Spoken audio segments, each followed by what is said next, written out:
So there's this video going around on TikTok of Jazmine Cheaves, who is sister to Jada Cheaves, and a lot of you may not know who they are, but anyway, go look for it on TikTok if you're interested. Let me get my ears correct.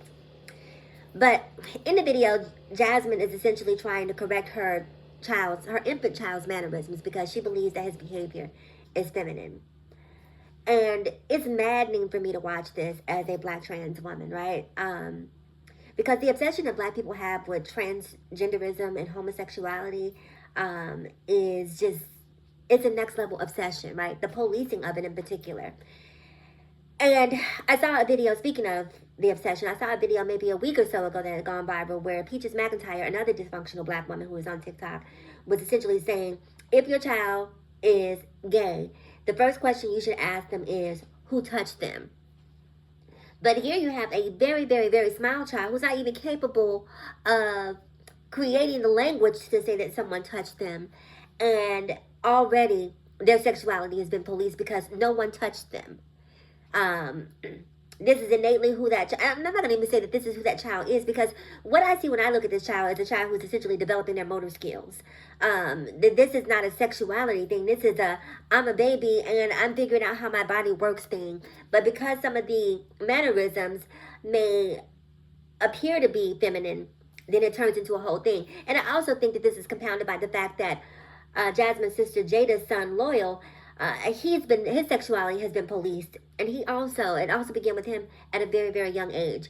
But it's maddening to watch, right? Because on one hand you have people saying somebody touched you. On one hand you have black people saying you have to, catch it early, get it out of them early. I don't know what it's going to take for black people to understand that who you are is who you will be.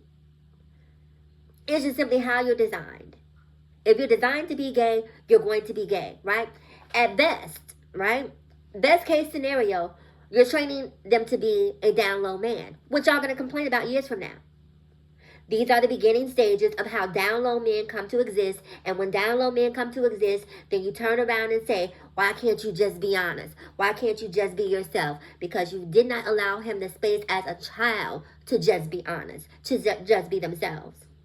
You didn't even allow them the space as a child to figure out how their body works before you started correcting who you thought that they were going to be. And in a world where we just saw a woman unalived in Minneapolis, Minnesota, where we see so many of our rights under attack, it's crazy to me that this is what people are obsessed with. The way I choose to show up in the world, the way I choose to present, who I choose to love, is somehow a problem for you. Even the monks, you guys, this is how when for me as a trans woman, when I say I don't give a damn about what people say, when you watch the way black people in Georgia, some black people, not all black people, went out to protest monks, because they are not quote unquote God-fearing, they're walking the path to hell. I'm like, as a trans woman, there's no way for me to try to become on one accord with these people. These people are cuckoo for Cocoa Puffs. And I'm not wasting one day, 1 second, one moment of my life trying to figure out how I can get them to see me in the way that I want them to see me. They're too far. They can't be saved. Too far gone. When you're out here protesting monks in a world of chaos who are trying to bring some peace to the world, instead of being out here protesting what ICE is doing in Minneapolis, you realize that people have lost the plot. People have lost the plot. And my heart goes out to this little boy, right? Because these are, again, the beginning stages of DL behavior. These are the beginning stages of toxic masculinity. Because what she's teaching him, whether she knows it or not, is to not be himself. Is to not express himself. Is to be dwarfed. Is to learn how to make himself smaller, to make himself disappear. Instead of showing up authentically and being who he is and being expressive and feeling safe, she's teaching him that you're not safe with your mother. Your mother is an unsafe place. Can you imagine how that feels as a child? As a black trans woman, I can tell you I can. I can tell you the damage that did to fracture my relationship with my mother. We were able to repair it, but it took some time. And there are still cracks in the foundation of that. Because there were parts of me that were just innately who I was that I cannot suppress. The only way to suppress it is for me not to be here. That's the only way. And if you want your child to not be here, parent the way that she's parenting. The damage at some point cannot be undone. Instead of trying to correct and police his motor skills, which are clearly underdeveloped, baby, I love you no matter what. Mommy's got your back no matter what. Mommy's going to be here no matter what. You're teaching your child to be the exact opposite of what you want them to be. When you, who are probably 4 to 5 times the size of the child when they're that small, and you are causing them to cower, causing them to go into themselves, you're basically creating a punk. You're creating a punk. A person who's afraid. A person who's being taught that your voice doesn't matter. Do not speak up. Do not express yourself. I'm going to say this really quick and I'm going to get out of here. I watch videos. Oftentimes they have to do with transsexuality, homosexuality, and I comment on them. And people will very often say, oh, well, they're coming for our kids. You're coming for your own kids, baby. You're coming for your kids. This ain't got nothing to do with us.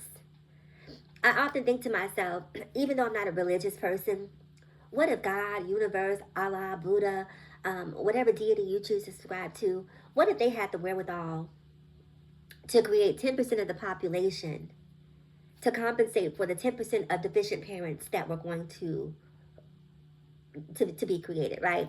So here you go, LGBTQIAP plus community who are more likely to not have children. I'm going to create you to counteract the incompetency of parenting from the 90%. So your job is to look after these kids, to nurture these kids, to love these kids, to protect these kids in a way that their incompetent parents can never do. I mean, it's just food for thought because I don't know. I'm telling you guys, we got so many things to worry about right now.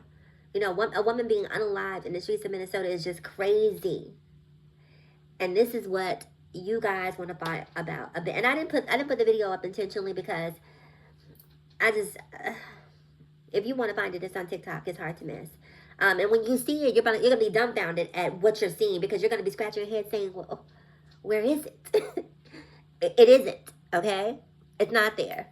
But again, I'm gonna get out of here and just say we got bigger fish to fry. Let that baby be a baby. Okay.